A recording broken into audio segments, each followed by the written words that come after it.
with the lion. The following is an EHC media production. What's going on, RWT family and Smart Mark Radio listeners? This is your boy, Moses Marquez. And I'm your boy, Emir Blackbane Costello. And we are here to remind you guys to catch us each and every week on the Gorilla Position. Yeah, man, it's our little show we got going on where we talk about all things wrestling. And Moses Marquez, what's your favorite thing to talk about? My favorite thing to talk about is all the bullshit going on in the WWE, but then I like to sugar on a little bit of the awesomeness of the New Japan Pro Wrestling. What about yourself? Yeah, man, I like talking about those things too. Not to mention AEW's coming out. Ring of Honor's awesome. And I don't know if anybody likes Impact, but fuck it. If they're making news, we're talking about them too. We're talking about all this and more, guys. So again, catch us each and every week on soundcloud.com/smartmarkradio, and of course on the RWT YouTube page. Every week, a new episode of the Gorilla Position will be up. So we'll catch you around the bend, boys and girls. Thanks for listening, and we'll see you soon.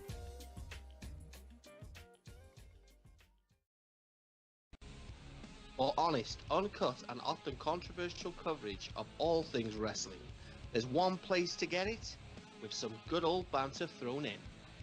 Join the Butcher and myself, two-time Knowledge Champion Mike Larkin, along with your host Dazzy Dangerously, every Friday for the Max Wrestling Podcast, with championship specials every 2 to 3 months. WWE, New Japan, Ring of Honor, and the company with many names and more. On Facebook, YouTube, SoundCloud, Podomatic, iTunes, and Stitcher. We must now bid you adieu, goodbye, mwah, and good night. Bam! Black power, got my fist in the air, screaming black power. I feel like Tookie Williams' last hour. We used to stand for something, but most niggas is cowards. Took rows to parks to sit down, so I'm pro-black like the pigs with the fist now. 80s track exists now.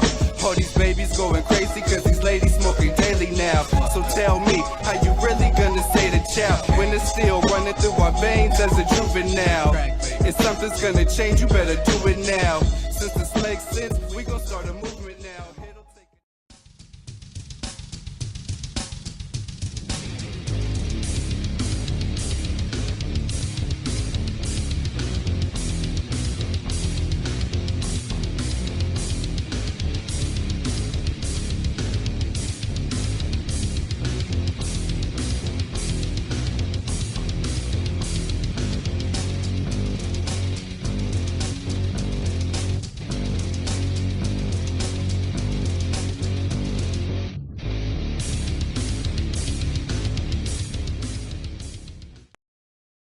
EWA. Do you play WWE 2K18 on the PS4? Would you like to play against other like-minded players in a very unique online league that's unique because we are more committed to storylines than just a straight-up competitive league? The league is still very competitive, but we also try to run things like a bit of a TV show. Check out the YouTube channel and the Facebook page in the description below if you're interested.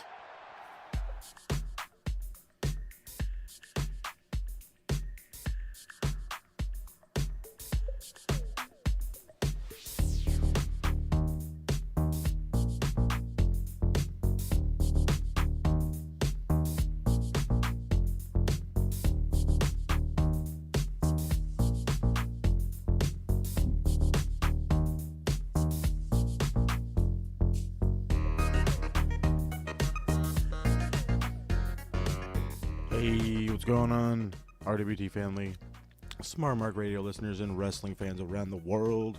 Your boy Moses Marquez. And you know what that music means.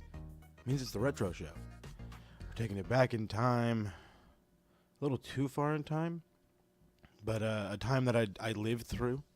So this was reminiscent. We're going back to 1998, and we're watching some ECW. It's going to be ECW Heatwave. And, of course, I'm going to be joined by my co-host shortly, Paul Morales, and, of course, Emir Costello. Really quickly, I want to apologize for my raspy voice. It's cold out here, so bear with me, and we'll be back. We're back. I am joined by, of course, my two esteemed colleagues, Paul Morales and Emir Costello. What's happening, guys? Moses What up, man?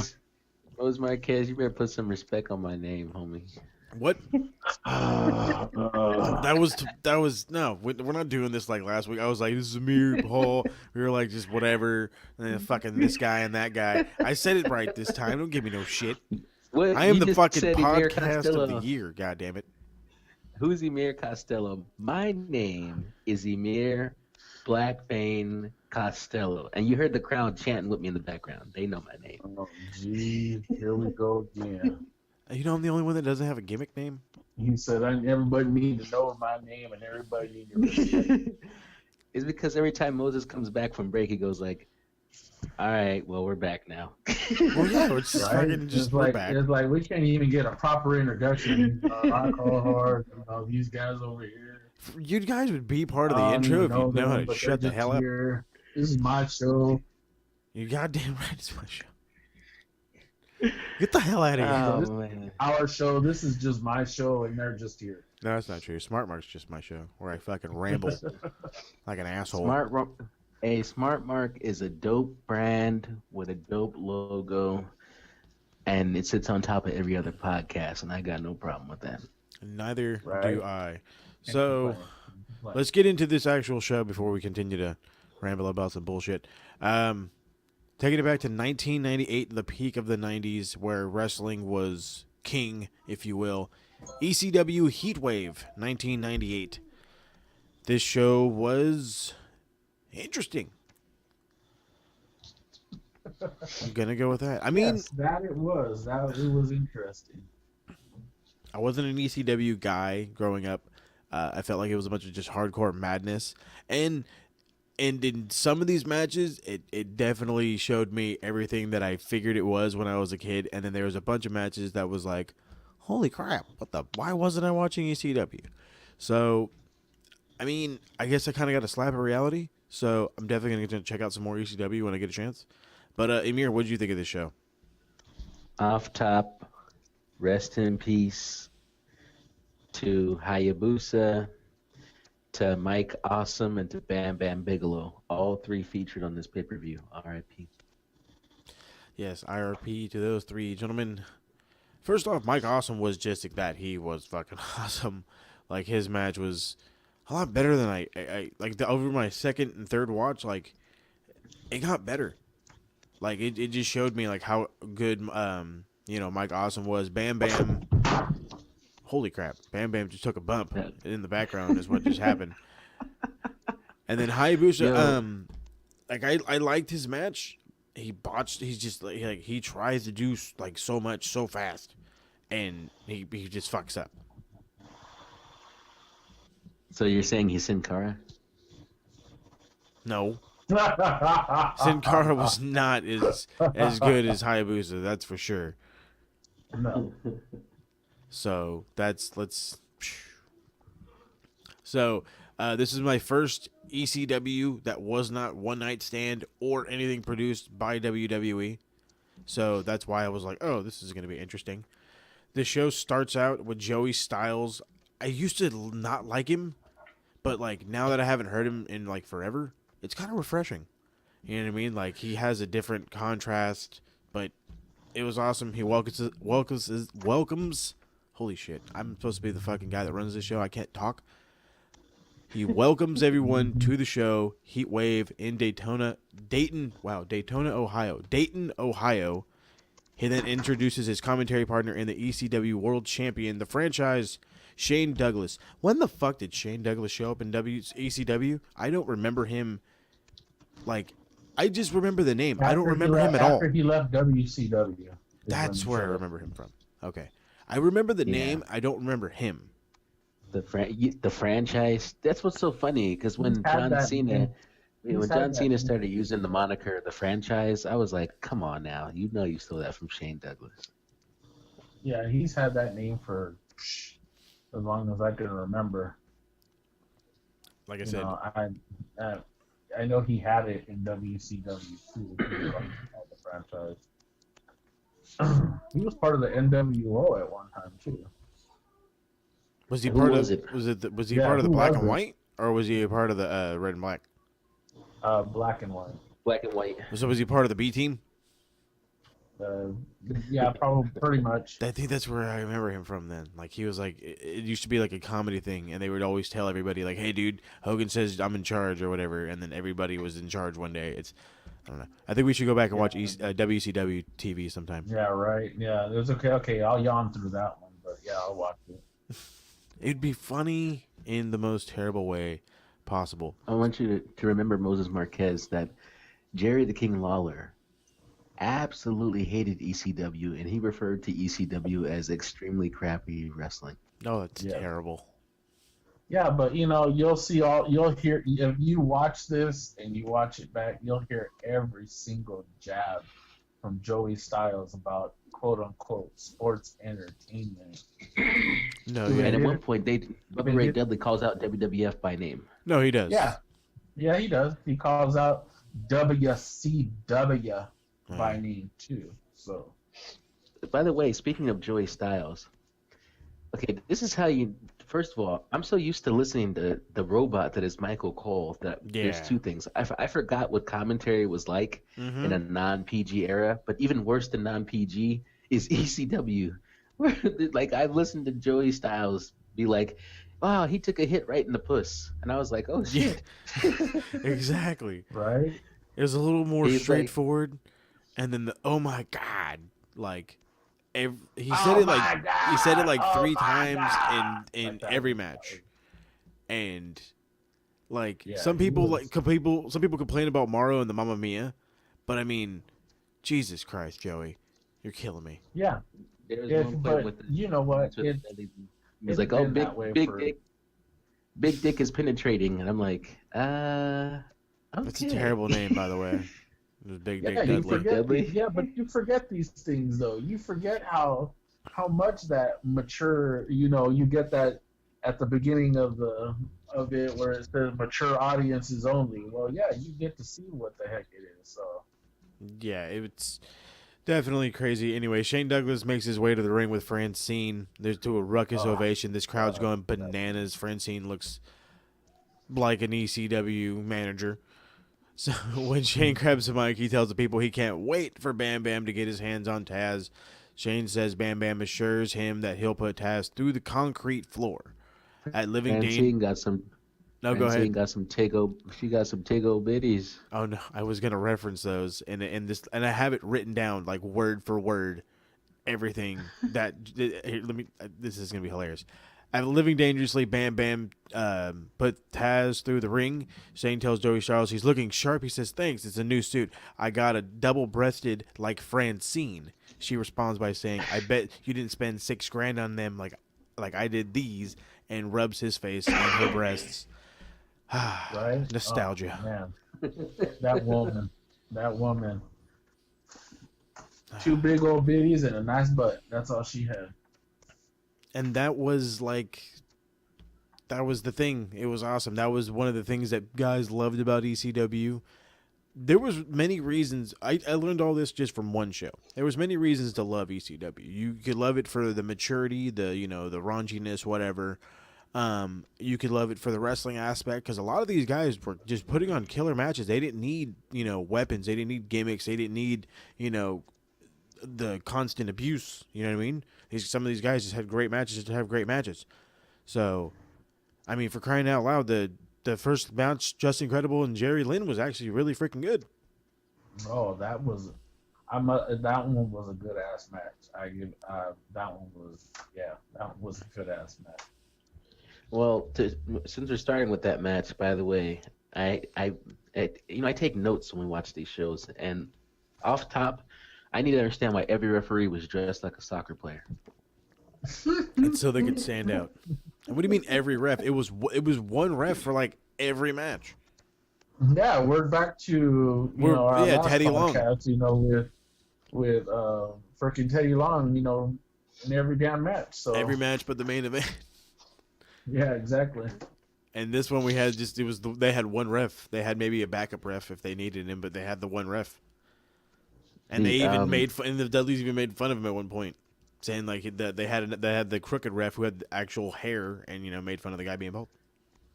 Just Okay, Incredible don't get ahead of us. at one point grabs the him and Jerry Lynn are outside the ring, and he grabs a beer that belongs to a fan, and he does that move where you like punch the guy in the head with a cup of beer so that it comes splashing out of the cup and it looks like this huge impact. And Jerry Lynn has to now sell the beer shot like it's the worst paid he's ever been in. No, it was awesome. Okay, so I gotta ask you guys, and maybe this is just me because I've been watching too much New Japan. Didn't Jerry Lynn somewhat look like Kenny Omega?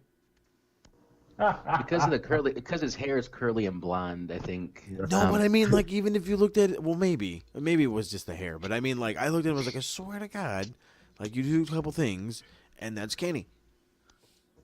The thing too about when he was wrestling, Just Incredible, is so he did two different Frankensteiners, and neither one of these guys are like cruiserweight. So like the cruiserweights, when a cruiserweight takes a Frankensteiner, off the top rope, they flip and land on their back. But these guys are bigger than cruiserweights. So when the Frankensteiner was done to Just Incredible, he legit landed on his head. Oh yeah, that happened throughout the night. Guy after guy after guy after guy after guy landing on their fucking head. But yeah, and that second Frankensteiner was to the outside, him going through a table to boot. Yeah, it was like Botch City. I mean, for every time. I mean, I know you're supposed to land a certain way, with every move, but it just seems like they didn't really care as to how they landed. And the way Joey Styles, he took a bad hit. He took a bad bump. But I mean, even though he took those bad bumps and, bad hits and they landed wrong, it's like they sold it so well, like it didn't even matter. Yeah, it was.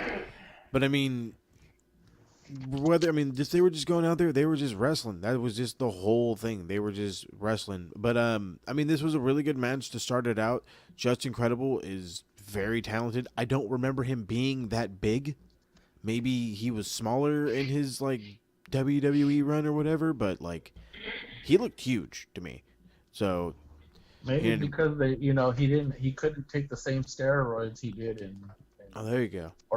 Or I'm sorry, performance. The proper supplements. That's what it is. The proper supplements. Yo, check this out. Are we just not going to mention Nicole Bass? No. We were going off on a rant. I want to talk about the whole entourage, not just Nicole, not just her, everybody. Wait, the one thing about Nicole Bass, when Jerry Lynn hit her, and Joey Styles was like, he hit her right in the nuts. You heard me. Like, that was hilarious. He low-blowed this gigantic woman. At one point, he's like, they should have named her Russia because she's bigger than China. Like, another jab at WWF. Oh my God. That was hilarious. I laughed and laughed. Back to the referring of WWF. He was that, everything Joey said, and it was like I was literally rolling.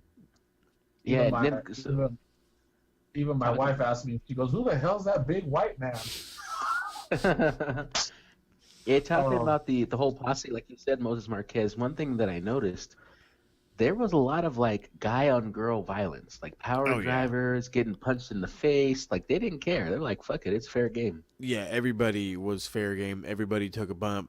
I mean, like, you knew, like, that Tony dude would get punched eventually, and he got punched, and then, like I said, he beat the crap out of what's-her-face.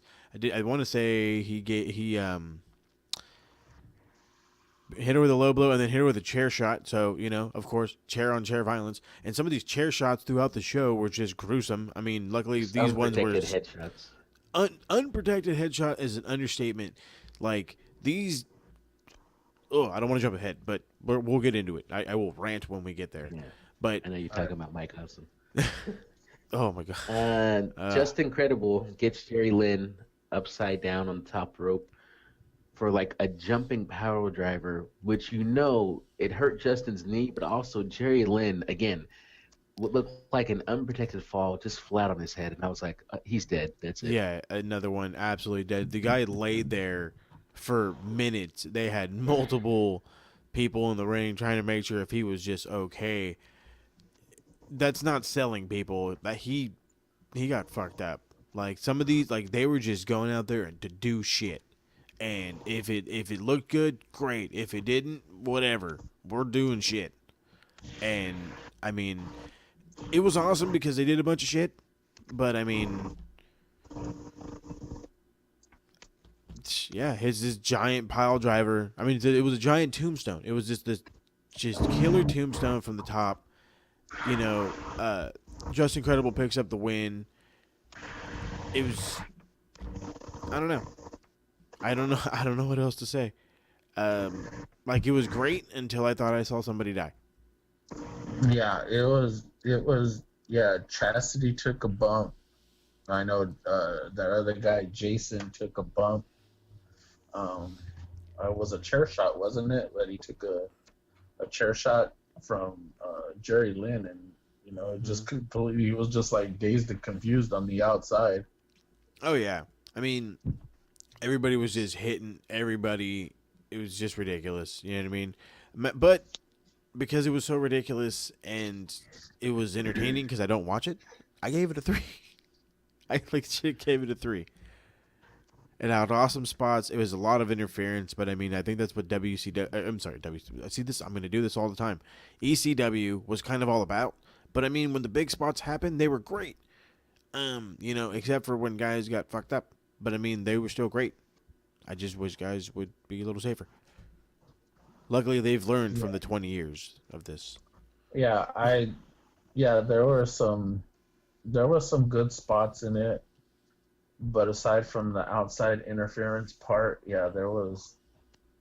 I gave it a 2.5, and it wasn't that it wasn't a good match. It was just there was a lot of confusion in the outside interference part, and that's kind of like what hampered my rating for it, because I probably would have gave it about a 3.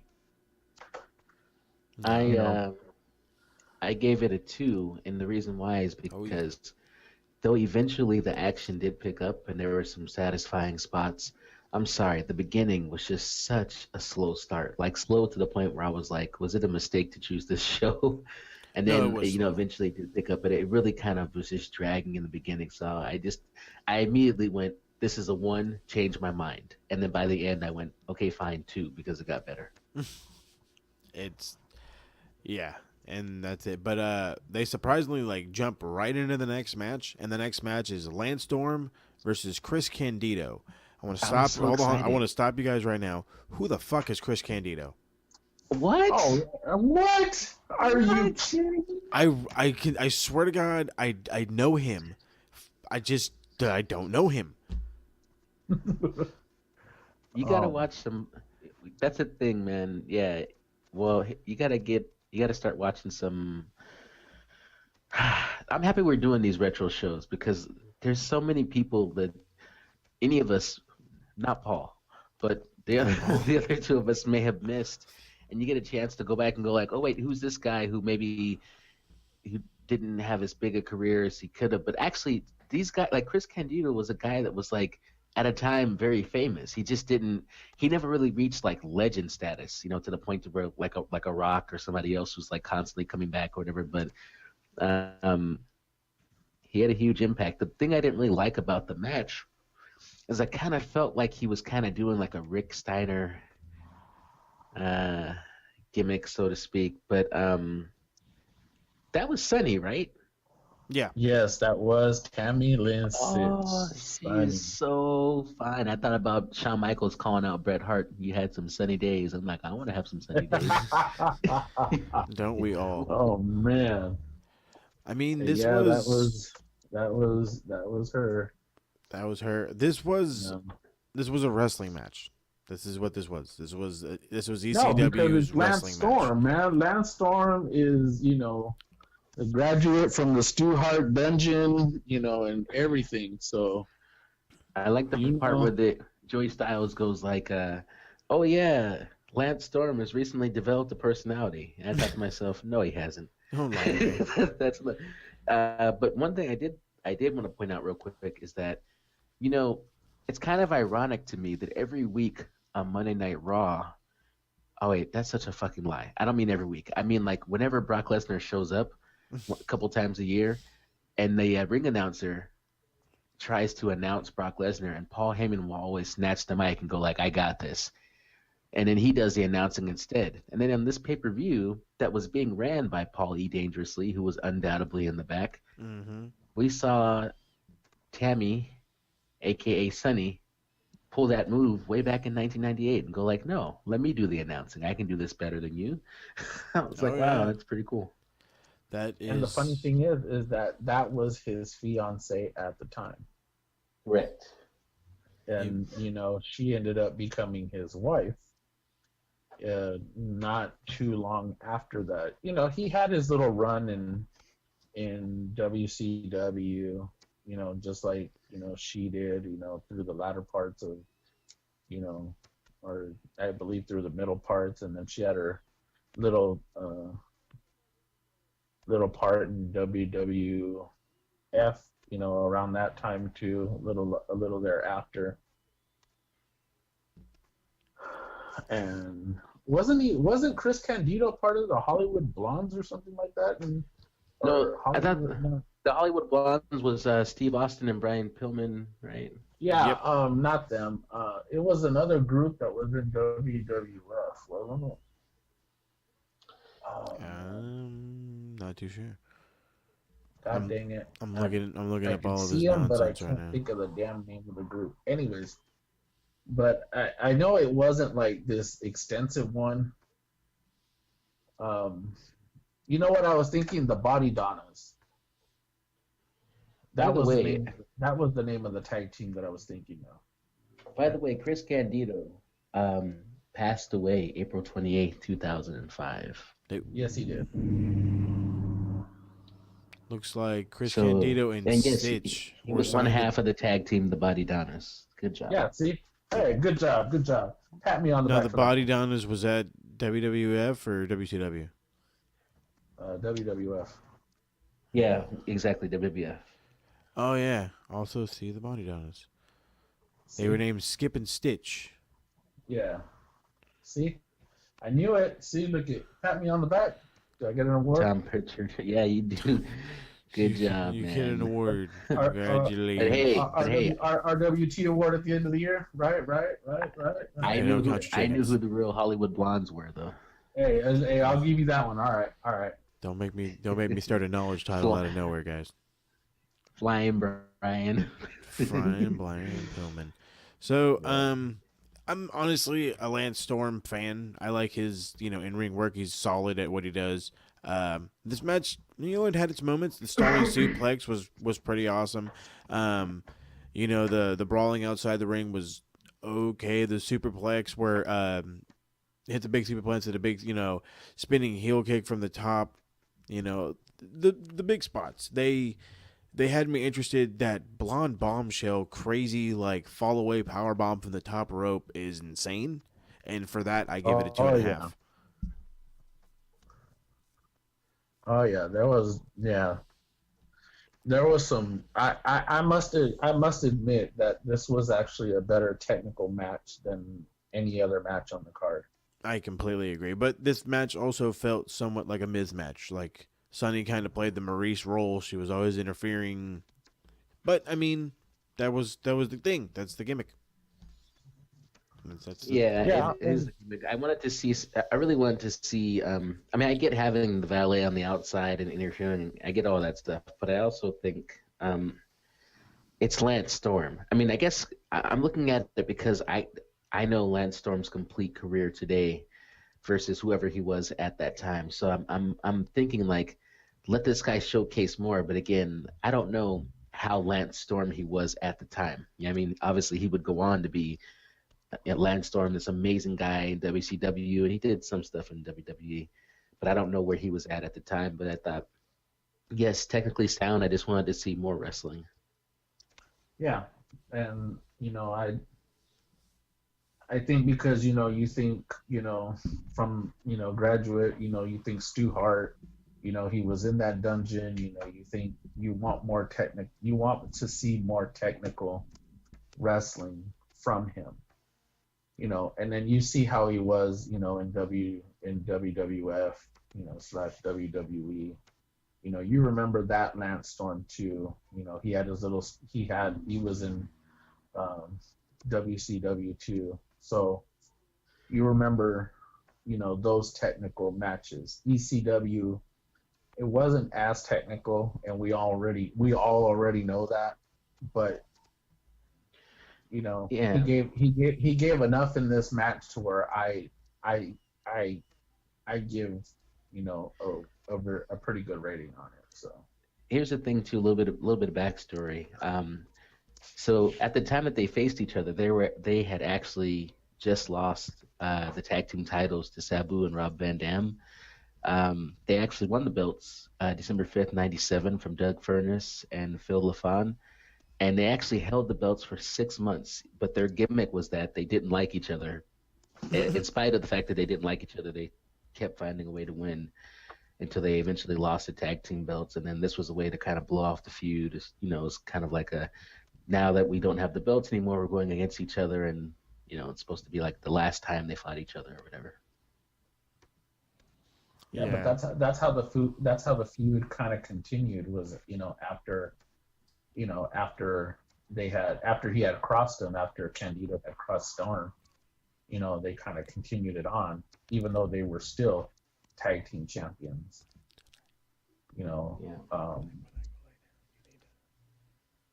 I guess it kind of worked out, I guess, for however which way they did it. So one more interesting note on Chris Candido, and this is before he died, he actually faced AJ Styles in TNA. Oh, wow! That I didn't know. Again, I was unfamiliar with who Chris Candido was, so I'm gonna have to start doing my history a little better. But we're gonna jump into the next, I guess, segment. They don't have any segments, but I mean, for the ones that they did, they definitely stood out. We got a video shown earlier. Wait, before you start that, oh no, my apologies. 2.5 from myself, Paul. 2.5 for me as well. 2.5 from I Emir. actually gave it a good 3.5. And Ooh. The reason why is because you're crazy. this was probably the most technical match of any of them that were on this card.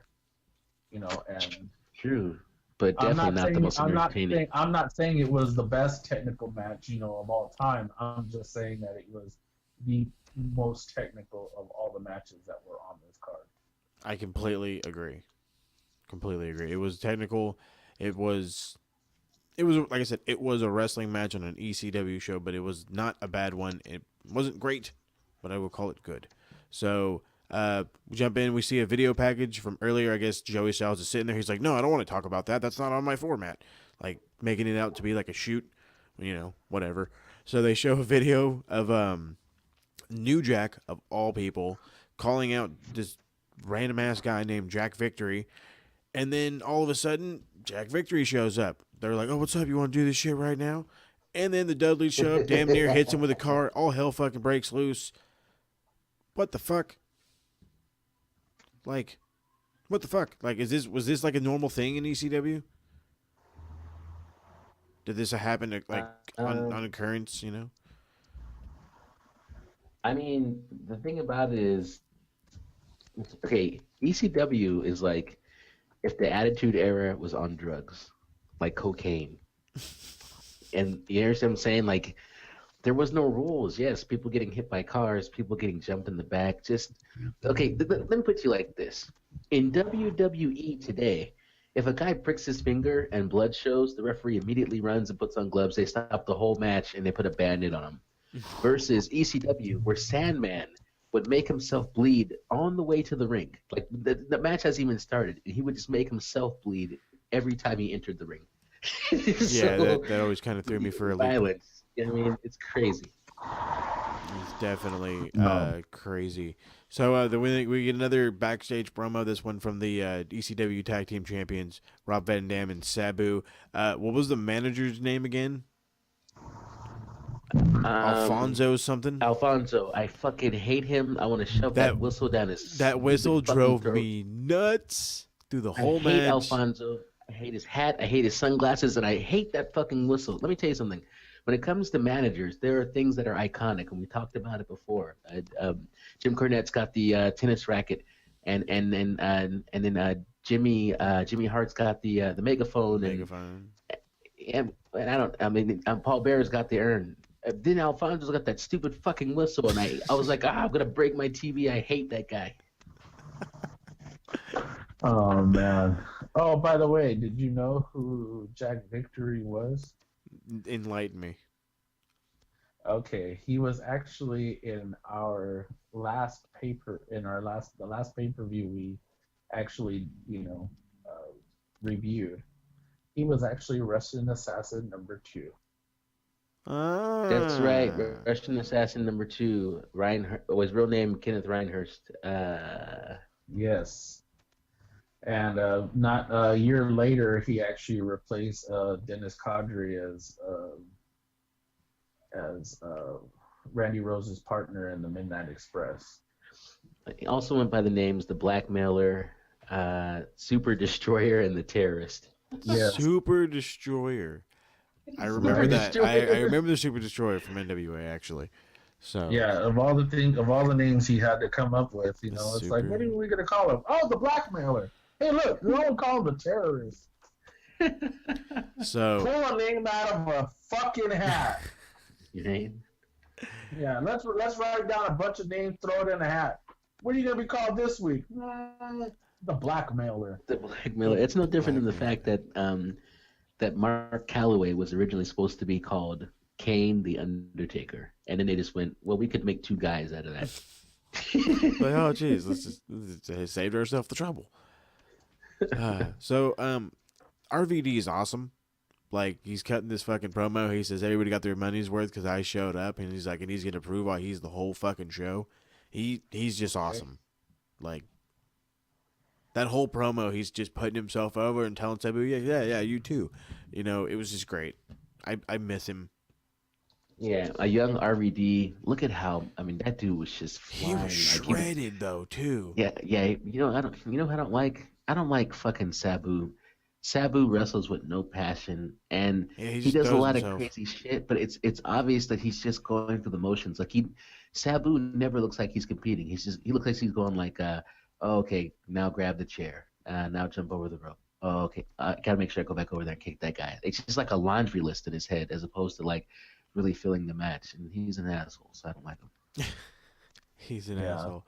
So okay. Yeah, Sabu just the crazy fucker that just comes over and starts kicking shit, beating shit up, trashing your house and didn't even give a damn. That's just what he does.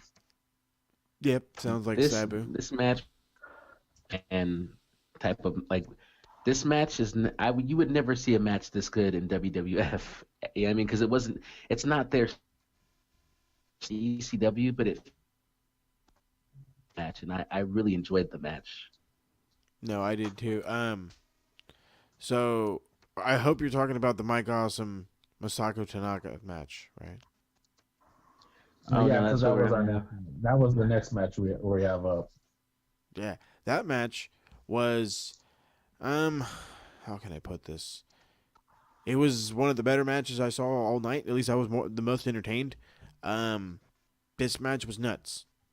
Mike Awesome is awesome. Like, he's huge, and he's like Braun Strowman-esque, and he's like flying around and doing planches and fucking springboard this and fucking damn near backflip. Like, he was just crazy. He didn't do a backflip, but shit was crazy.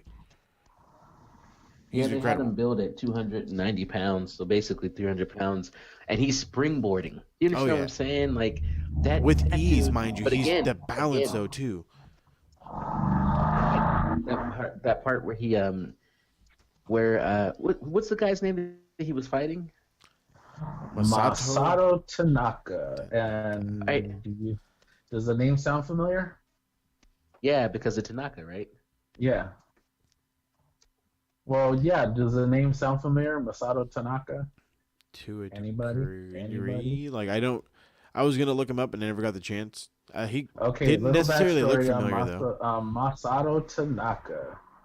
He was actually in New Japan Pro Wrestling. Oh.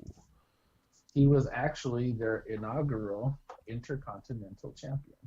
No way. Actually, no. Take that back. He was actually the second Intercontinental Champion. He was their inaugural Never Open. The Open. Never Open. Oh, nice. Holy crap!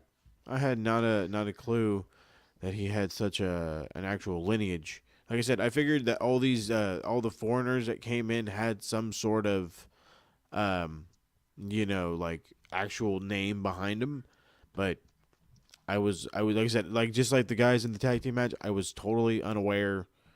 The other guy looked familiar, but I don't want to jump into that. I do want to keep talking about this one though.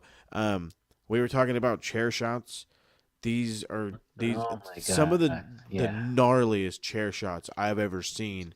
Like, and the chair was like just bent over Masato's head. But correct me if I'm wrong. Is it me, or did that chair look a hell of a lot thicker than like the ones you would see on WWF at the time? No, because it's ECW. They don't have the budget for like real wrestling props. They have to buy, like, for example, later on in the night, there were some ladders brought out by Sandman and the Deadlies. Those are like actual painter's ladders. Oh yeah, no, I know. Yeah, they weren't those. They weren't aluminum. Those aluminum ones. That WWF used to WWF WWE used to use. No, these were actual sturdier metal. Yeah, and those chairs were thick. And Mike Awesome was bending that chair over Masato Tanaka's head. Tanaka was not even protecting himself. He's just taking the shots to the head, no blood or nothing. I was like, how is this possible? And like the first one, he damn near no-sold. He was just like, man, what's up? Popped up. What's going on? Like, what the fuck, bro? Now, here's the thing about Masato Tanaka. At one point, Joey Styles is like, we're not used to seeing him on his back. So even though I didn't know who he was, it was clear to me that wherever he came from, he was an important person. Also, if you can tell, because he went over. As much as Mike Awesome did in that match, Masato Tanaka went over. So I get that he was important for whatever he had done. I just never heard of him. But the part where he takes Mike Awesome and power bombs him over the rope down onto the chair, and Mike Awesome just completely falls on his head and neck. I was like, oh my God. I thought he died. Like, legit. Like, I said, this is another guy. This is two people that died on my television screen right in front of my fucking eyes. He just dumped him. He had no regard. He couldn't protect himself if he fucking wanted to. Straight flat on his goddamn neck, and he's a big goddamn dude. He's probably not this 290 that they're billing him at, but he's still easily a 250, 260 guy. That's a lot of weight on your neck. Yeah, these guys were huge, and I mean, even Tanaka was gigantuan. Mike Awesome was huge, but I mean, the fact that these guys were, doing what they were doing, and and hitting each other the way they were hitting each other, and they were still getting up, standing up. No concussion protocol, but yeah, they were. This was a hard hitting match. I'd give them that one. Hard hitting is an understatement. Hey, I'm being polite. Leave me alone.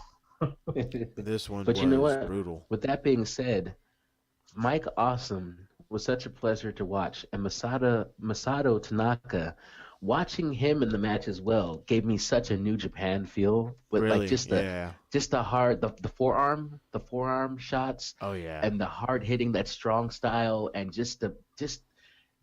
I enjoyed the match so much that I went, you know what? This is a 4 for me. And by the way, the first few matches I'm going like 2.5. This match went to a 4 for me. Yeah, it was that New Japan feel for me. That's kind of like what it went back to, aside from the chair shots and everything, but it was just more of that New Japan feel. And I'm with Emir, and I gave it a 4 too. And to think, this guy wrestled MVP in New Japan. I mean, Gato in New Japan. Kushida, Ishii, he fought. He fought Naito twice. This this guy's obviously been around. This guy has been had a great journey in his career. No, You know, to face those guys, you know, I mean, this was not what 98. 98. You know, we're talking about 2011, 2012, 2013. You know, some 15 years later, 15 years later, and still going out there and kicking ass. Oh yeah, still going out there and put on quality matches. So this match was everything I thought ECW was, and there was no blood, which is great because but the chair shots was it. I'm gonna be frank, it was a little bit uncomfortable because some of them were just gruesome, and then when Mike got dumped on his neck, I'm not gonna lie, like I can see the appeal of ECW from this one match. I would have given it a 4 if those chair shots weren't as bad as I felt they were. So for that, I only give it a 3.5. But I am in no way saying that this was bad. This was a very good match. Very good. You know what I wonder too? The eyes that you have on Moses Marquez, you have the eyes of a man that has been watching a lot of PG era wrestling, and those chair shots. Even though, don't get me wrong, I felt that they were bad too, but I know that at the time, because when I used to watch ECW when it was actually happening in the '90s, that just seemed like everyday business. There was nothing that would not have stood out at the time. It had just been like, oh, okay, a chair shot. Well, yeah, now with The Rock over there just beating the hell out of Mankind with his hands handcuffed behind him. Yeah, and that's what we're used to. We're used to seeing that in WWF/WWE. You know, we're used to seeing those chair shots then, before, that Attitude Era, that whole between 93 or 95 to 2000. I mean, you're used to that era where you're hitting everybody.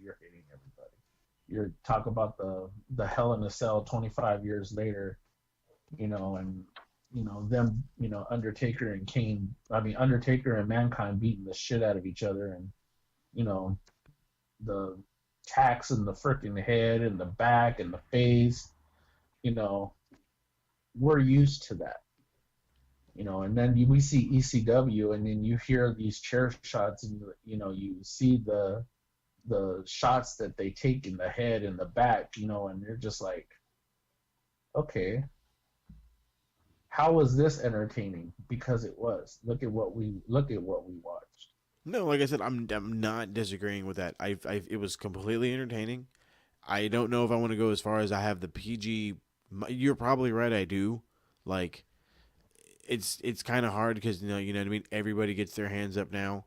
Those were just straight unprotected. I mean, it felt cool when like the first one he no-sold, but then it was like a second one and a third one and then another one and then another one and then Mike gets dumped and it's like, oh my off god, the top rope with the chair. Yeah, the top rope one. That was like, oi.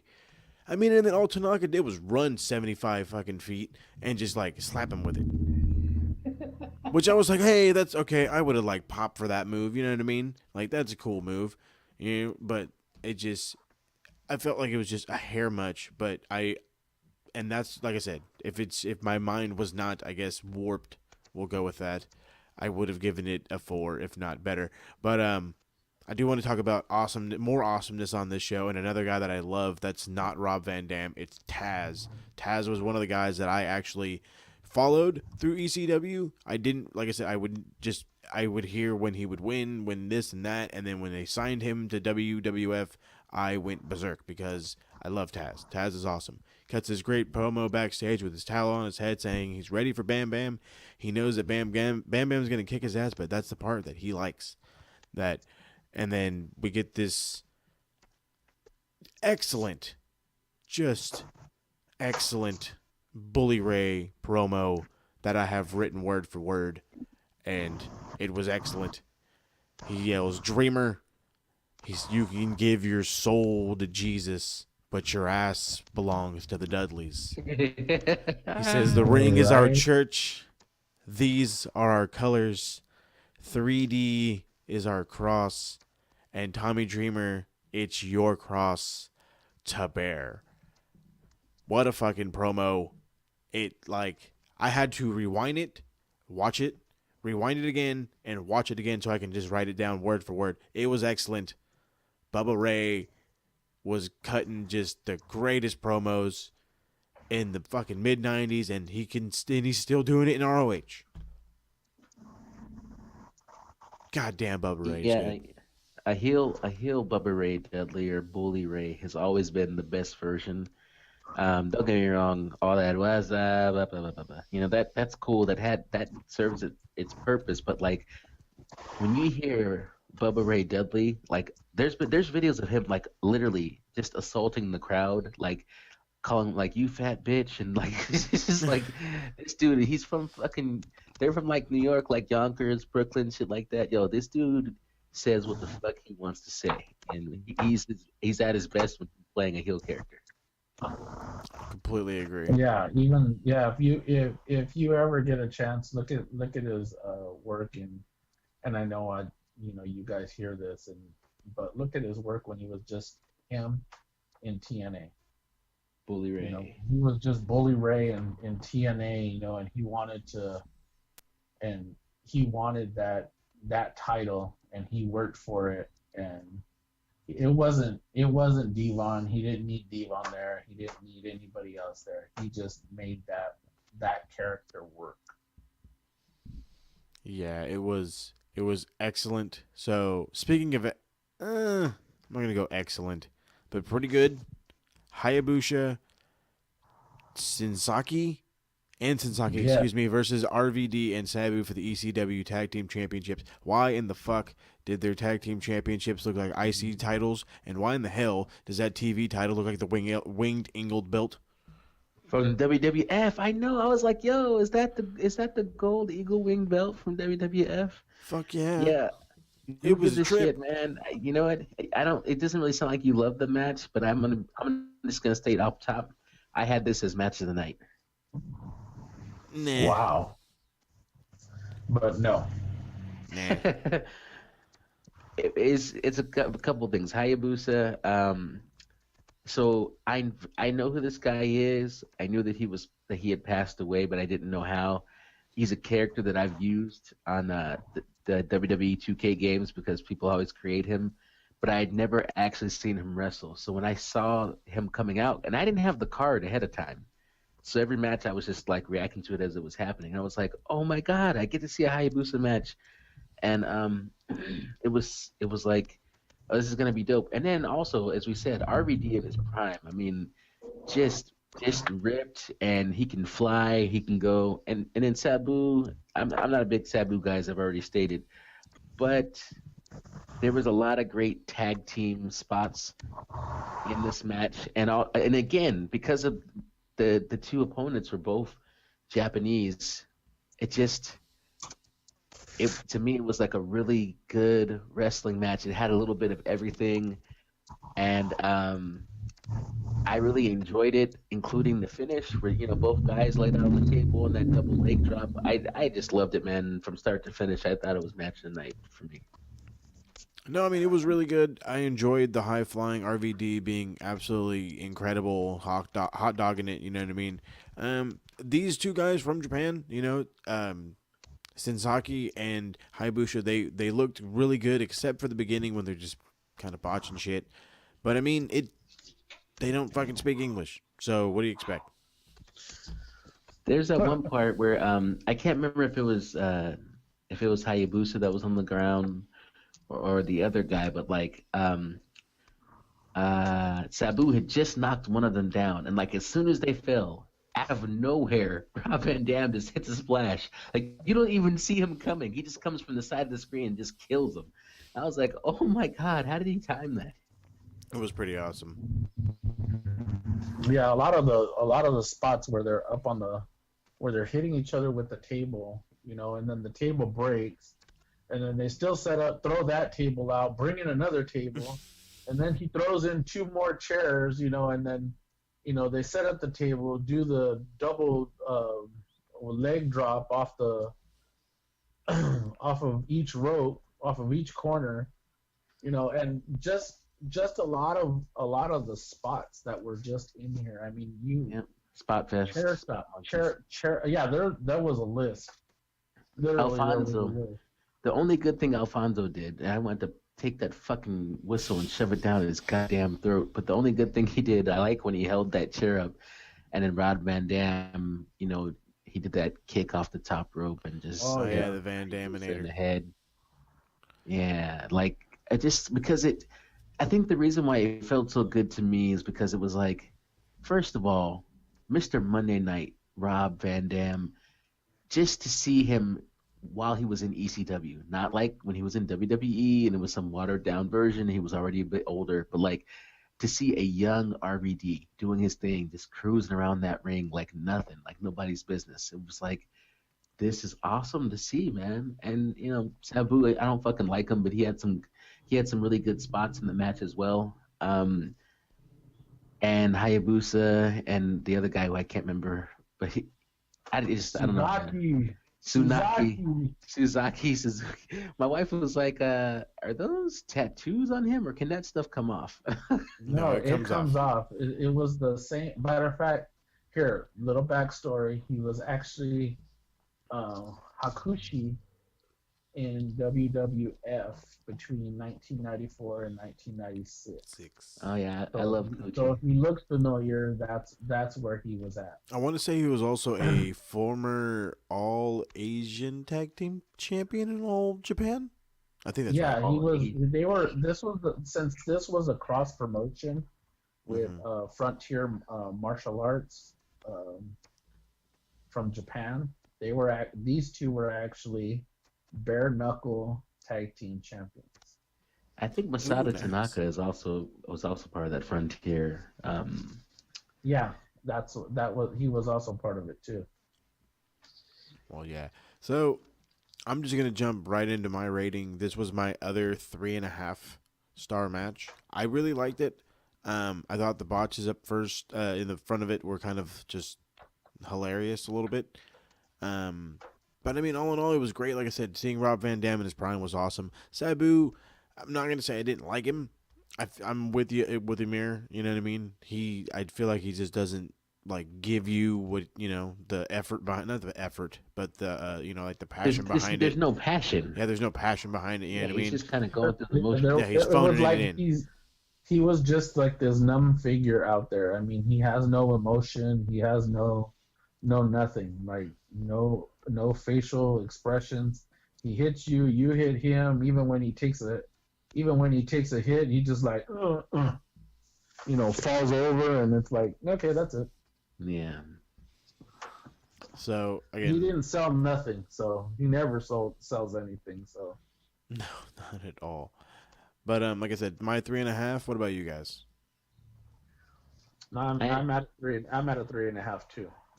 I actually did like it, but I didn't. It wasn't my favorite of the night, but I did like it. I think the nostalgia factor, and then also seeing Hayabusa, and he didn't. I'm sure he's probably done more incredible things than what he did in this particular match. But I just felt so excited to get to see him wrestle for the first time. So I had it at a 4.5 match of the night for me. I enjoyed all the tag team stuff, and Undertaker has that old school move that he does where he just like walks to the middle of the rope and then comes down. But that other guy, I mean, he walked all the way around the damn ring. That was pretty cool. Thought it was, there were so many cool spots. I just went, I'm not going to say it was a 5-star match, but I thought it was worthy of a 4.5 because I was highly entertained by it. And I was, but no, I liked it. That's why the rating I gave it. I mean, it was very entertaining. Entertaining, for sure. So we're gonna jump into the next match: Taz versus Bam Bam Bigelow. This is the second time since we've reviewed shows we've seen Bam Bam Bigelow. Right. Like, I think he's following us. I don't think we're following him. He's following us. This is for the FTW. The Beast from the East. The Beast from the East. The FTW World Title. The Fuck the World Championship. I thought that was awesome. For the win. Nah. No, it was. This is actually This is actually the heavyweight title that Taz created. Right. kind of like all of the $1 Million Man and his $1 Million belt. You know, he created it because what's his face, Shane Douglas, wouldn't give him a title shot, and then so Taz basically hyperextended his arm, you know, and since he was injured, he still wouldn't get a title shot. So he created this title as a way of, you know, spiting him, telling him, fuck everybody. I am the captain now. Yeah, I am the captain now. That is So for sure. since Shane Douglas wouldn't give him a title shot, he created the belt. He defended it multiple times, lost it once, regained it back, and would eventually win the ECW World Heavyweight Championship. And when he did win it back, he did a unification of it. So basically, it was like a two-year belt. Taz was so good in this match. I mean, yeah, Taz was so good in this match, and he looked so good. Like to see, cause, you know, like I see Taz now, you know, he's got some weight on him. He's older, you know, not super active. But like back then, I mean, dude was like his music. I was like, yo, this is all so intense, and he was so good in the match, and the whole story and the build and everything was so good that I had the nerve after the match. I actually had to go tweet Taz, and I was like, hey man, I'm watching ECW Heatwave '98, and you're the fucking man. That's awesome. I can't say I blame you. Like I said, he was the man. This match was, I guess this match was very ECW style, but it felt more appealing to me. I don't know why. I mean, there were still guys getting color, you know, but I mean, I don't know. I felt this one was a lot better. They brawled all outside the ring. They were throwing each other everywhere, all through the chairs. Bam Bam slips on the bear, falls on his face. It was hilarious. You know, he actually at one point steps pretty much on fucking Taz's face. That's how Taz starts bleeding. But the best part of the whole night is when they go through the stage, which was obviously paper, but it was awesome. But the thing is it took so long for the guys to come out. You legit thought somebody fucked up and did something wrong. Like, what the fuck? It was really good. Yeah. It had me on my toes the whole time. I don't want to say I'm being a homer because I really do like Taz, but I mean, like, this was my match of the night. I thought that spot through the stage was good. What takes away from it is, like, you guys just did that last match when you went through the ring. So it's one of those, like, does that really need to happen immediately again? But the only thing that saved it was Bam Bam coming out first, and still being hurt. Taz coming out, celebrating, and then running and jumping on him and putting him in the Taz mission, where supposedly he tapped out. He didn't, though. It looked like he was just reaching for the ropes, and the ref called the match. But the way that the match ended like that, and then Bam Bam still selling the DDT and still selling the Taz mission after the fact, I was like, okay, I'll take it then. Even though it's the same spot technically, but because it ended with Taz going over and Bam Bam felt like he was legit choked out, I was like, well, then good. They did a pretty good job to bring it home. Yeah, you know what? Every you know, when this started and they were beating the hell out of each other in the ring, and you know, they had the broken table. You know, they were trying to set it up, and they just said, "Fuck it, you know, we'll just do it. We'll just do the spot anyways. Let's throw in a couple more tables and let's try it again. You know, do it again." And then they break the table once. Then they set it up in the corner because it didn't completely break, and then they and then Taz did a Taz mission into it, and then it broke into a third piece. You know, and I'll go back to what you said. It kind of reminded me about them going through the ring and then through the ramp. It reminded me of remember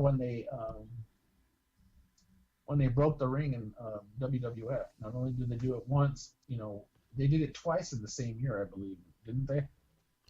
So the first one was with Mark Henry and the Big Show. And then Big Show and Brock Lesnar. Yeah, but they did it twice in the same year, and one was on Raw and the other one was on SmackDown, I believe. There, and there was also Big Show choke slamming the Undertaker through the ring.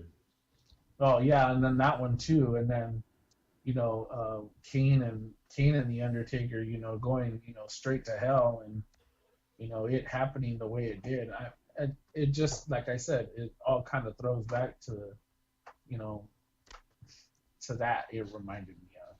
Just a quick note, by the way, because I'm just happened to be looking on Twitter, but Masato Tanaka, not only is this guy still wrestling, but he most recently wrestled at GCW at a show called The Dynasty this past December 29th, this past Saturday, in New Jersey, and he still looks young. This dude's like still wrestling. That's Well, awesome. Well, I don't think he was that old at the time of this pay-per-view. Yeah, he went against a guy named PCO, and you can catch that on the Fight TV app if you're interested. Oh, I know all about PCO. Him and his ROH run. Anyway, like I said, this match was really good. I enjoyed pretty much every second of it. I do have a couple of things I do want to complain about. He didn't tap, which is fine by me. He's reaching for the ropes in a Falls Count Anywhere match. I don't see the point of that. He tapped, the match is over. Oh yeah, and it was like, oh, he's reaching for the rope. Okay, Montreal screw job. That's fine Yeah, by and me. then Shane Douglas going nuts up there. Oh, that's what really made it. For the rope, dude. It was a Falls Count Anywhere. He was reaching for the ropes. Don't count no more. I was looking in his eyes. And I was looking at his hands, and he was reaching for the ropes, and it's like, okay, and he's freaking out, and he does a fucking monitor off the thing, and the big titty lady's like, calm down, Shane, calm down. Going solo. Oh, yeah, that was hilarious. Joey Styles is a very interesting commentator. I'm going to get into that when we get to the main event, but I'm going to give this my highest rating of the night, and it would have been a little bit higher if this ending wasn't so random and abrupt, but I gave it a 4, and it is my match of the night. I gave it a 3. It had nothing, and it was I just didn't like the ending. It would have been a 3.5 had that ending not happened the way it did. The whole I'm reaching for the rope, and then he didn't even tap, and yeah, that was bad for me. Well, truth be told, I did give it a full star for Shane Douglas's freak out. I gave it a 4 as well, and it's because I thought the total package was fantastic. And I'm not talking about Lex Luger. I'm saying the backstory, all the they gave you some videos showing you what led up to this fight, the backstage promos leading to the fight itself, and even though again the spot we'd seen it before in the last match, it was so similar, but still pretty cool if you're there live in person to see it. And the not tapping and reaching for the ropes thing was kind of like a little bit bizarre, but what I liked was Bam Bam Bigelow was so much bigger than Taz, and the fact that Taz still choked him out, and Bam Bam legit looked like he was like, just couldn't catch his breath, and he was reaching for the ropes like help me. I just thought he sold it for sure. Yeah, it's such a good job selling. So I went, you know what, this is good. This is a 4. I like it, even though it didn't make sense. No, that's okay. That's quite all right. So I do love Taz's his catch line. You know what I mean? He said, beat me if you can, survive if I let you. I do love that line. Taz is awesome. Then we get another video package, but first, before we get into the video package, Joey Styles is just going fucking bananas. He hates the Dudleys. He doesn't want to show this package. He thinks they're scum, they're trash, they're fucking blah blah blah blah blah. The video package shows the Dudleys giving a woman, I'm not something McGillicuddy right now. I can't remember her first name. Beulah McGillicuddy, I think is what it is. Beulah. Beulah. I knew I would remember. They gave her a 3D. She lands wrong on her neck and is unfortunately unable to do anything more in ECW. So she loses her job. They make It didn't even look like she got hurt though. That didn't even look like that spot looked completely safe to me. Yeah, it was. You could see how the way she landed on Bubba Ray Dudley. Yeah, it was completely not how they played it out to be. Oh yeah, well you broke her fucking neck. Oh yeah, you broke her neck. You almost killed her, and this and that, and it's like, dude, that was probably the safest freaking thing that happened though throughout the whole, video package. And probably the biggest thing throughout, ECW's run. That was the safest move anybody's ever taken in ECW. Congratulations. Right. So, but no, I mean, Couldn't even get an armbar that probably looks safer. yeah, you're not wrong there. But I mean, they played this whole thing up. They made it like this gigantic thing. They hate Tommy Dreamer. I don't know why. I don't know how New Jack got into this whole thing and why the Dudleys are involved. But like, it's crazy. Okay, and I want to ask, was there just no music for the Dudleys back then, or was this like a network edit? I don't know what happened, man. I didn't understand why they came out to no music at all. And honestly, that whole segment was bullshit. Like, this was the dumb. Like, I was like, damn, they were on such a roll. This was such a good pay-per-view. And now the Dudleys are just in the ring. They have nothing to talk about. And so I thought to myself, there must be something happening. There must be a reason. Like, maybe a Tommy Dreamer or somebody hasn't arrived yet or isn't ready to come out yet. And Paul's in the back going, just keep talking. Just keep talking. I need 5 more minutes. I need 7 more minutes. Just keep talking, and we'll get him out there as soon as we can. I mean, I don't know what the fucking issue was, but like, there was literally no point to this, and I'm gonna guess Sandman wasn't drunk enough yet. I don't know what it was. Out there, maybe he didn't have a pack of cigarettes. Maybe somebody went to the corner, to go grab him some, so he had a cigarette walking out. Either that, or they had to have somebody, out there in the audience. Hey, you got a cigarette, that we can give to Sandman. All the other good stuff. All I know is they had what felt like what seemed to be like 10 minutes. It felt more like 30. They introduced everybody in the fucking posse. The guy takes forever. They're just blah blah blah blah blah. It just and then it was funny because the entrance and then the entrance to Dreamer, Sandman, and Spike. That whole thing was longer than the match. It was longer than the match. It was longer than these guys' talking segment. Fucking Sandman has to crack 4 beers, chug them, smash them on his head, just so everybody gets it. Okay? So he pretty much blows through 2 cigarettes in the whole process. He's already blown up. He can't wrestle anything. You know what I mean? They're out there milking it. They're milking it. And it took forever, but we finally got a match. And who in the fuck thinks Big Dick Dudley is actually 6'7", is completely and totally retarded? Like, if that's the case, he's like, then that means that referee's got to be 6'5", because he was like, if anything, an inch or 2 taller than him. Like, Mike Awesome is 6'7". I can believe that, or I think he's like 6'6", but I mean, like, I can believe he would be 6'7". Oh no, you get all these guys that are, Bubba Ray Dudley was. He was like, what, 350 pounds is what they were measuring him at? Or yeah, and the homeboy wasn't even close. Bubba Ray was bigger. It was closer to 350 than this, than the Big Dick Dudley was. It's like, dude, get out of here. And then who even is this guy? Like, I've never seen him ever. And I was looking him up, and I was like, okay, this is just this guy. He's just some guy. I hated this whole fucking match.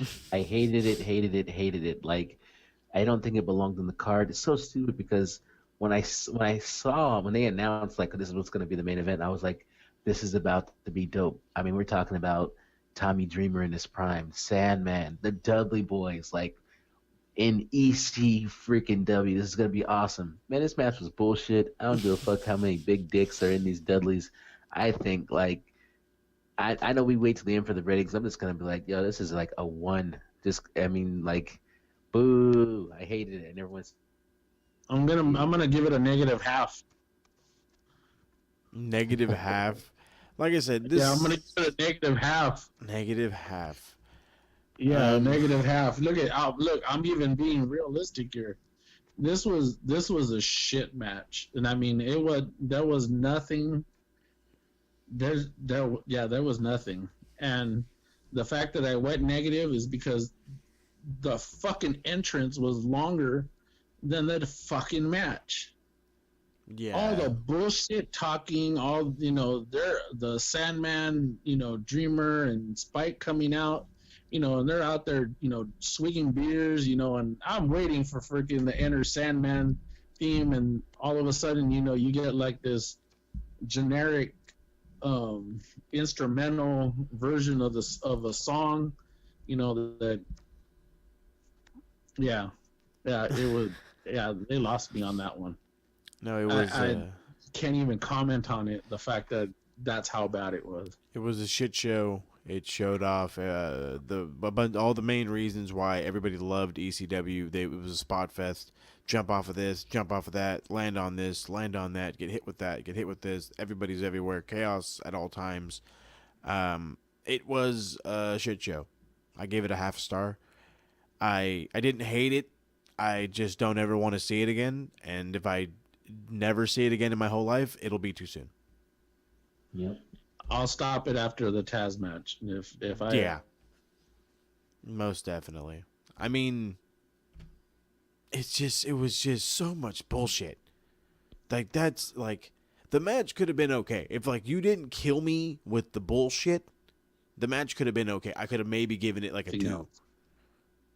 If anything, just for the chaos. But you killed me for 30 fucking minutes while I watched everybody drink beer but me. What the fuck? Exactly. Yeah, the promo that Bubba gave was better than the match. Oh, hands down. Was 100 times better than the match. That's what Bubba does. He produces great promos. I don't even think it was saved at the end where like New Jack comes running back in But he does get like this insane pop. Everybody freaks for New Jack. The thing that tripped me out with New Jack is the entire time he's in the ring, the music is still playing. Like nobody wants to cut his music. Does he have to wrestle with music on? Is he one of those guys? Right. Somebody hit something on the radio. Yeah, so we'll see. The paper was good up until that point. Yeah, that really killed it. It just didn't make sense. It was like, you guys are on a roll, you guys are doing great, and then you want to lay an egg on the fucking main event. It's just ridiculous. Lay an egg is an understatement. Understatement. So, with that being said, I give this show a thumbs in the middle. Because as much as I was entertained, I don't want to say it was a great show. I could watch it again, but I'm definitely fast forwarding through a lot of shit. So. Yeah, I'm gonna give it the thumbs in the middle because you know what, that aside from the few parts that you said, I'll fast forward through. I like RVD's listening to RVD again, Oh yeah, because because he's the whole fucking show. Oh yeah, yes he is. Not RVD the whole for effing show. No, he's the whole fucking show.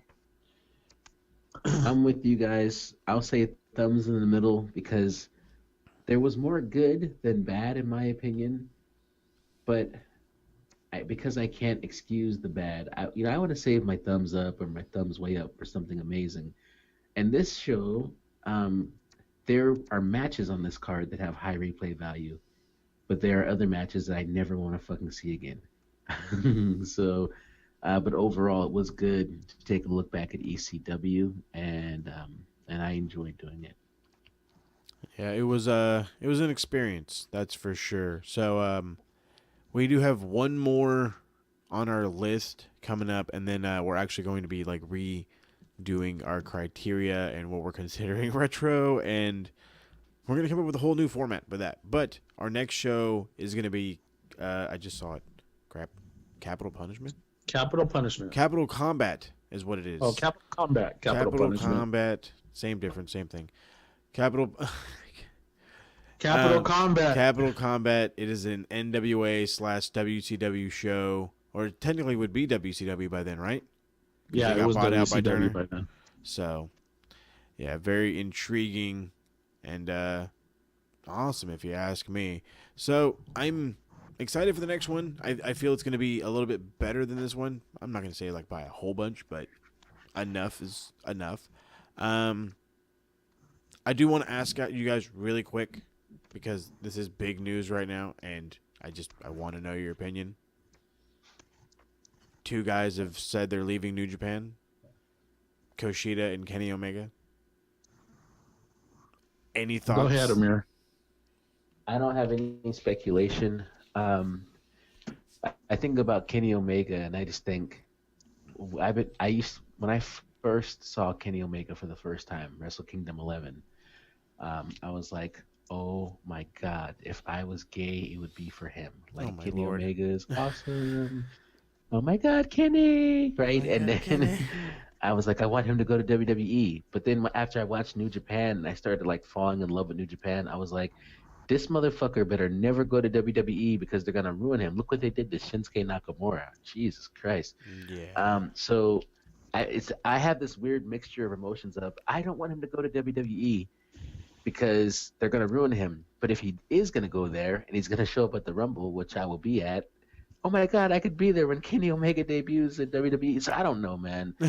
Overall, I don't want him to go to WWE. But if he's got to go, I hope I'm there when it happens. That's all I'm trying to say. Well, Paul, do you have any intake on this? Any at all? I actually do. We never really got, that whole rematch between him and AJ Styles.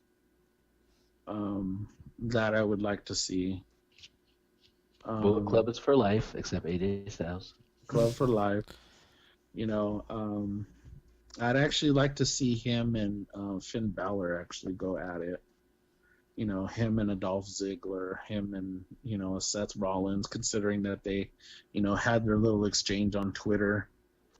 I think there are some great matches that I think can happen, if he goes to WWE. But I'm not on him going to AEW for the simple fact that what is there for him there?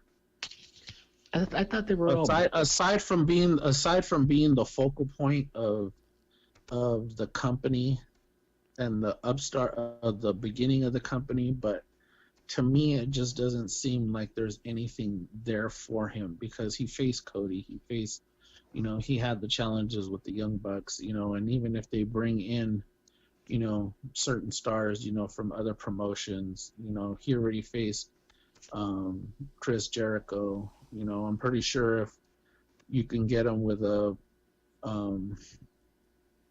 Pentagon Junior, if he decides, that he wants to sign with them. And I'm from a fan standpoint, since WWE is more of an exclusive, company to where their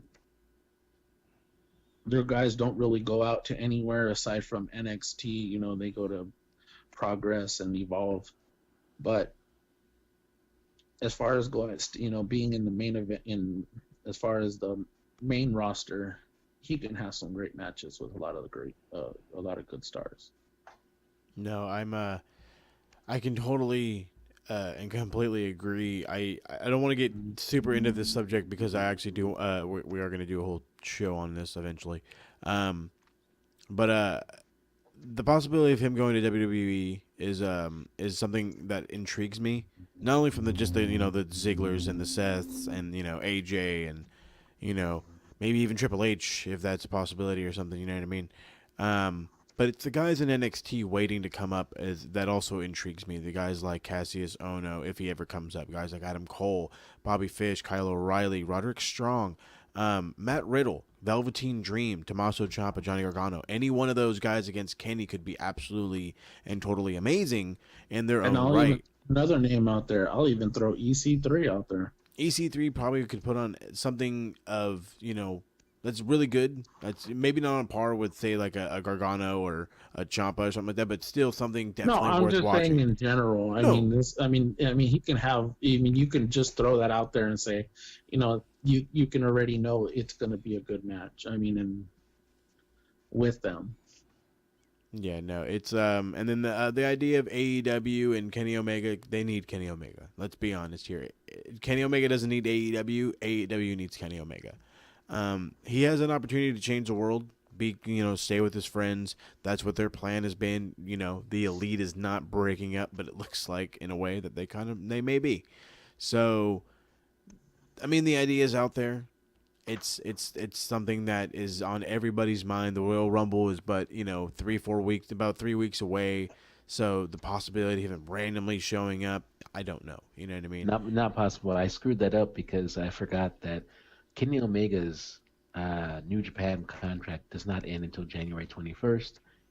I mean, January 31st, excuse me. And the Rumble is like the January 29th or something. It's a few days before, so he would still be under contract to New Japan, which means the earliest that you would see a Kenny Omega, just like when Matt and Jeff came out at WrestleMania, I think Kenny Omega would be a WrestleMania surprise if he signs with WWE. And it kind of lines up because, you know, in his statement about leaving, he mentioned like needing some time away from New Japan and pretty much everything. So if the contract ends on January 31st and then he just can take a solid 2 months off to kind of recuperate and get into a new mindset and then debut at WrestleMania, he got his time off and now he's starting fresh. That's definitely one. It is a awesome possibility, idea. and I'm with that too. I mean, if we all we know as far as right now, as AEW, they're making signings. You know, there are contracts that are going to be ending with New Japan, but New Japan is creating their own stars. You know, and Kenny Omega was a big part of that, and where it goes from here is God only knows where he's going to end up at. I mean, I think part of me is like, okay, let him take AEW, start that, but on the other hand, I want him to go to. I guess I would like to see him go to WWE, even for a year or two, and then get the matches he wants to out of the way. Win the championship, enjoy it. Okay, you're in your prime. No, that's I think what a lot of people want. So we're gonna go ahead. We're gonna leave this topic nice and hot. We're gonna come back to it later, but we are gonna wrap it up. I do want to get a whole bunch of plugs out there, so I do want everybody to keep their eyes out for the YouTube version, the RWT YouTube version of episode 6 of the Gorilla Position. It is already up on the SoundCloud station, soundcloud.com/SmartMarkRadio. I will be posting sometime later on down this week my review of Wrestle Kingdom 13, so keep your eyes peeled for that. Emir, do we have anything going on the RWT group? Nothing in particular to call out, and that's just because I don't really know what's going on the week that the show comes out. So no, and really just tune in to Smart Mark Radio. Go to that RWT YouTube channel and make sure you subscribe. And if you're not a part of the group, join it because it's a lot of fun and we have a great time there. So make sure you check us out. Absolutely. So again, that is RWT Wrestle Talk, if I'm not mistaken, on the Facebook page. Go ahead and give us a request. We do check out everybody first, and then we go through the process, bring you guys on. You can subscribe to the YouTube channel, RWT on YouTube, and then, of course, SoundCloud station where you get all your Smart Mark Radio episodes and a whole bunch more. So I want to tell you guys, thank you. Always, this show is always crazy fun. Our new list needs to be thought of, and we'll get it together sooner rather than later. So, again, thank you guys for joining me. For my man Emir and my man Paul Morales, we say goodnight. Peace.